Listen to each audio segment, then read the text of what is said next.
Thank you for being here. Now it's time for today's Chloe's Inbox. Hi, DJ Chloe. I hope you're having a good day. And the reason why I'm sending you this message, like everybody else, gusto ko ring humingi ng advice. I actually don't know how to start, but yes, I am married and now I have 3 kids. Year before, we live far from my in-laws, but due to an incident, we have to move near them.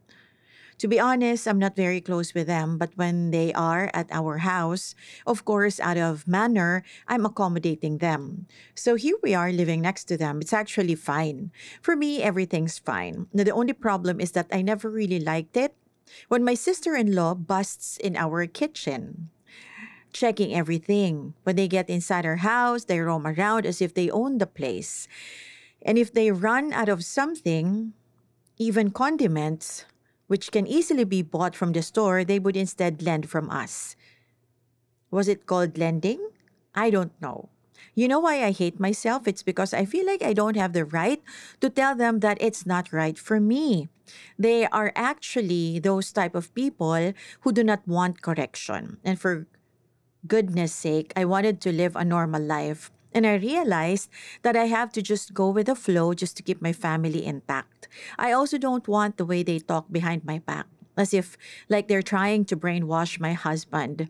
You know the feeling when they're chatting? Then you'll come by and they'll be quiet? That's so awkward and irritating as well. Nevertheless, I have never treated them badly. And because of this, I felt like I'm starting to get tired of everything. I felt the need to get out before I burst out and do something I might regret. Anyway, makwento ko lang, I'm currently jobless because we cannot find a helper for the kids. I don't know, maybe that's another factor. I've never been idle this long. I thought it's ideal for a mother to stay at home and take care of the kids instead of working. Believe me, when it comes to taking care of them, I don't have complaints. I'm more satisfied because I don't have to worry. Unlike when I'm at work, I never complain of cleaning the house and doing the laundry. It's normal for a mother to do the chores.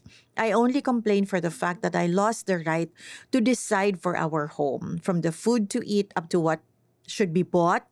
Of course, my husband would ask for my opinion, but when my in-laws gets in, that's where I begin to feel useless. They would plan everything. They would talk about it in front of me, yet my voice was never heard. My husband always takes consideration of my sister-in-law's pieces of advice. I'm beginning to hate him because of that. We often argue about that, but he ends up going to their house and would say something like, "Oh, bago kayo gumalaw ng kung ano dyan, magpaalam muna kayo kay Neri." And I was like, what the hell? Instead of talking about it with them, they chose to insult me. Ipaparinig sa'yo kasi madamot ka. Or ipaparinig sa'yo ng malakas, tapos syempre masama na ang tingin nila sa'yo kasi madamot ka. That's what I exactly feel. Am I selfish, Chloe, for someone has a very limited budget each day, 200 for the whole day? I'm thankful enough to buy basic necessities. Tapos sila na may mga trabaho naman, hindi naman gipit tulad ko. Hindi makabili ng mantika. Hindi naman gipit tulad ko, pero hindi nga nakakabili ng mantika. My goodness.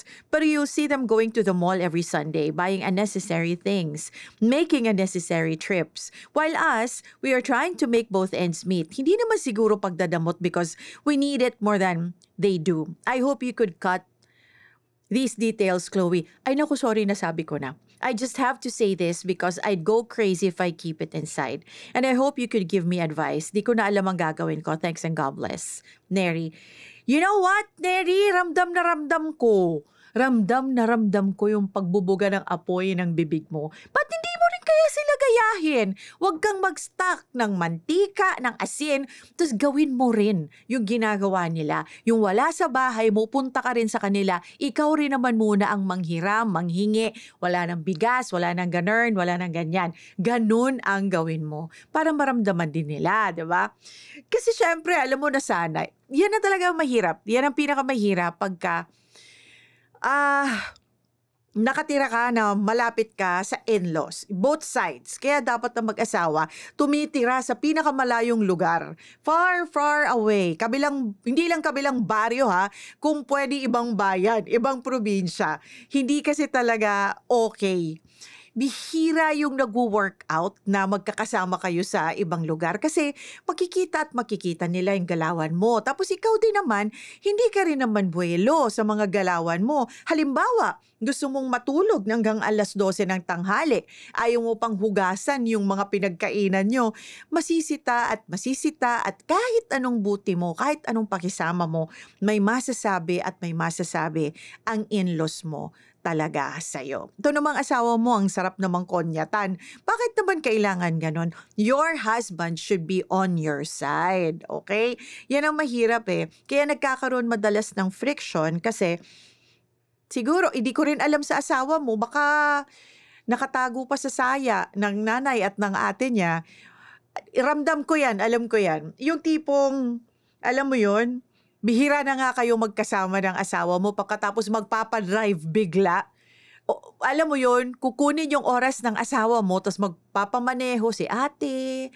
Ayan, 'di ba? Tapos anong oras na uuwi? Ikaw naman, expect ka na meron kayong time, family time together, wala. Ikaw ngayon yung nag-aantay at nakikisama. Napakasimple ng, hindi ko kasi alam, hindi mo naman nasabi kung anong nangyari. At kinailangan yung to live with them very close. Pero kung okay na yung reason na yon kung bakit lumipat kayo ng malapit sa kanila, siguro much better na talagang magsolo kayo. I mean, bumukod kayo. Yung walang nakikialam from both sides. Nakapag-desisyon kayo ng malaya, walang mga, alam mo yon, mga sut-sut dito, sut-sut doon, sul-sul dito, sul-sul doon, o kaya yung may masasabi sila sa'yo, hindi mo lang nabigyan ng konting asin, hindi mo napahiram ng konting paminta, hindi mo nabigyan ng konting mantika o toyo. Bad trip talaga yung mga ganyang bagay. Ang pinakasolusyon talaga dyan, kausapin mo yung asawa mo. Kasi, too much familiarity bridges contempt talaga. Talagang hindi na mag-aalangan niya maya tapos ganyan pa. Tingnan mo pati ikaw nagsiself-pity na. Tama naman yan na talagang inaalagaan mo yung mga anak mo. Kasi, minsan lang sila bata, mas maganda na yung nanay talaga yung nakatutok na nag-aalaga sa mga bata. Yun na mahirap sa atin mga babae eh. Alam mo yun? Ini-expect ka nila na maging nanay ka, maging asawa ka, tapos at the same time you also make a living while taking care of your kids. While, di ba? While doing everything, taking care of the home, and parang masyado tayong sobra grabe yung expectation sa mga babae na, alam mo yun, na dapat sa panahon ngayon, lalo na kung ikaw naman ay meron kang ambag. Hindi ko naman sinasabi na kapag wala kang ambag sa pamilya mo kasi yung pag-aalaga lang ng mga bata, nakakapagod yun ha. That is 24 hours, okay? At yung break mo pa doon, pagtulog ang anak mo, magtutupi ka ng damit, mag-aasikaso ka ng lahat ng mga kailangan asikasuhin sa bahay, yung mga ganun ba, tapos magbabudget ka pa. Yun, that itself, ambag mo na yun eh. 'Di ba? Pero alam mo, nag-i-expect pa na, kaya siguro mababa ang tingin sa'yo kasi wala kang ipinapasok na pera. So, mahirap din talaga.